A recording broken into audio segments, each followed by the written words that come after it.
Car rental system. Due to manual rental processing and difficulty in locating or finding cars to be rented, the system is currently in use is a slower operation. The current system is an unautomated rental date time period that can be lead out of the company, as well as difficulties have been reported in referring to the previous data since all the testing performed manually. In addition, only the admin may upgrade the system, and this software may carry out indistinguishable fundamental errands from the current system. However, the system is quite specific and reliable. The method is less time consuming and can be processed quicker.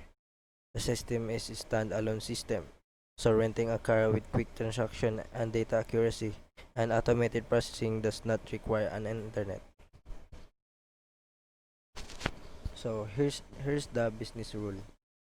Number 1. A reservation has one and only one pickup location. Number 2. When there are one or more reservations, a place is marked. Number 3. On different days or with different vehicles, a client may have one or more reservations. Number 4. One customer leases a car and just one customer. So here's the entity relationship diagram. First table, we have the cars. Inside the table, we have plate number, color, trans type, purchase date, brand, model, car type, and the primary key of this table is a plate number. Second table, we have the location. Inside the table, we have the office ID, barangay, city, zip code, telephone number, and the primary key of this table is office ID, and the foreign key of this table is a telephone, which you can find in phone. And inside the table of the phone, we have the telephone number 2, mobile number, and the primary key of this table is telephone number. Next, we have the customer. Inside the table of the customer, we have the customer ID, first name, last name, license number, mobile number, address. So, the primary key of this table is a customer ID. Next, we have the reservation. Inside the table, we have the rent ID, amount, rent date, return date, late number, customer ID, office ID. So we have that three foreign key in this table. We have the plate number, customer ID, office ID, and the primary key of this table is a rent ID. So the relationship of the cars into reservation is 1:many. The relationship of the location into reservation is 1:many. The relationship of the telephone number into the phone is 1:1. The relationship of the customer into reservation is 1:many. Okay, I will show you how to perform the select query. First, I will show you the two tables, the customer table and the cars table. First thing to do is select all asterisk from cars.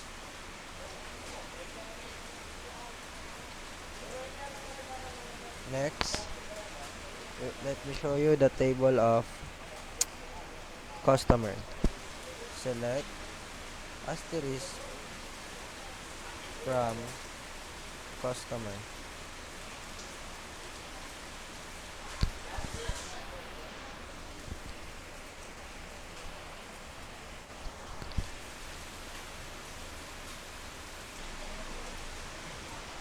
So the primary key of these two tables, the first table we have the plate number, and the second table we have the customer ID. So let's start to join these two tables.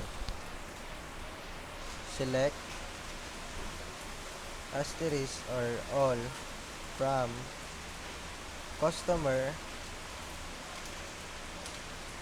join cars. So, after joining this two table, so this is the output.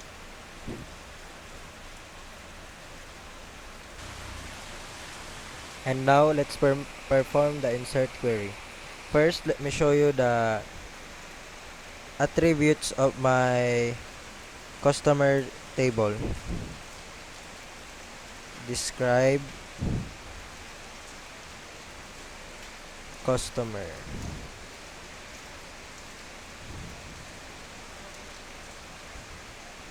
So here's the table of my customer. So this is the primary key, the customer ID, the first name, last name, license number, address. Second is I will show you the inserted values of my customer. Select all from customer.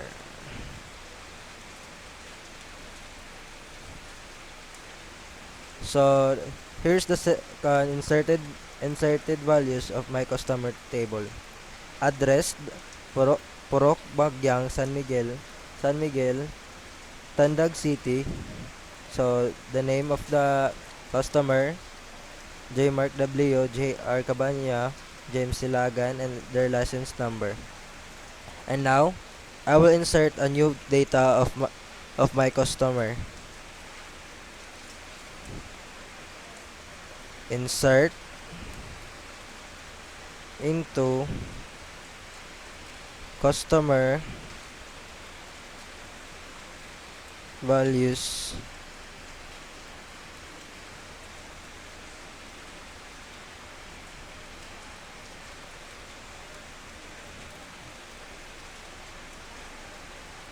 Axel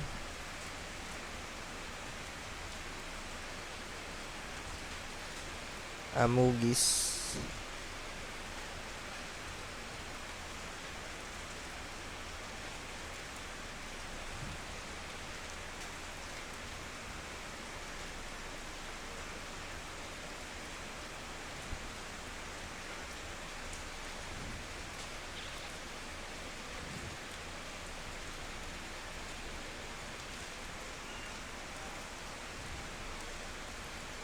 Davao City.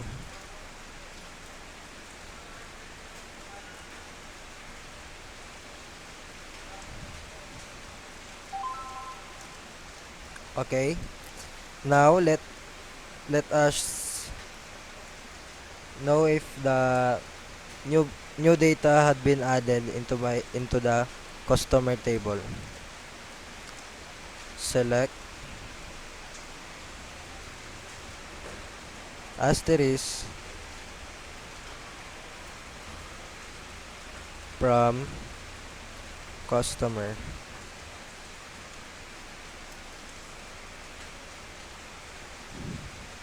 Okay, as we can see, the new data had been added. Axel Amoges 273,973 Davao City. And now let's perform the update query. And I will update my customer. First, let me show you the customer table. Select from customer. So here's the inserted value of my customer table. And now let's change the name of the first customer, which is Gmark. Update customer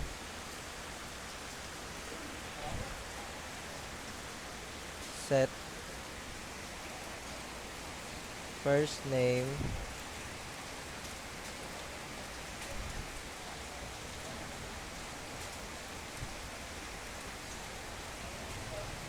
where customer ID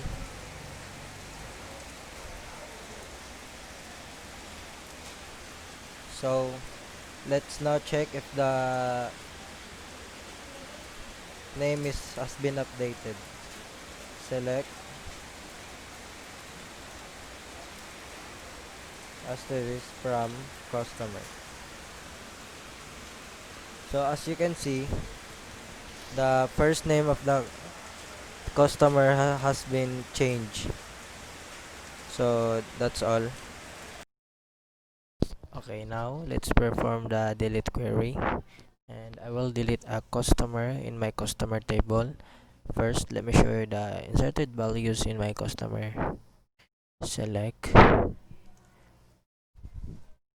asterisk from customer.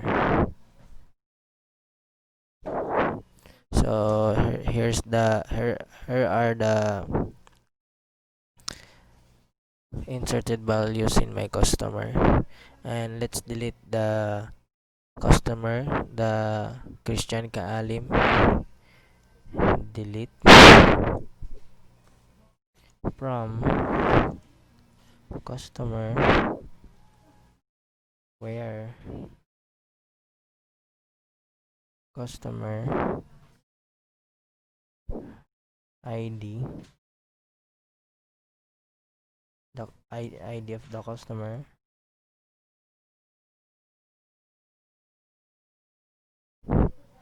Okay, and now let's see if the customer has been deleted. Select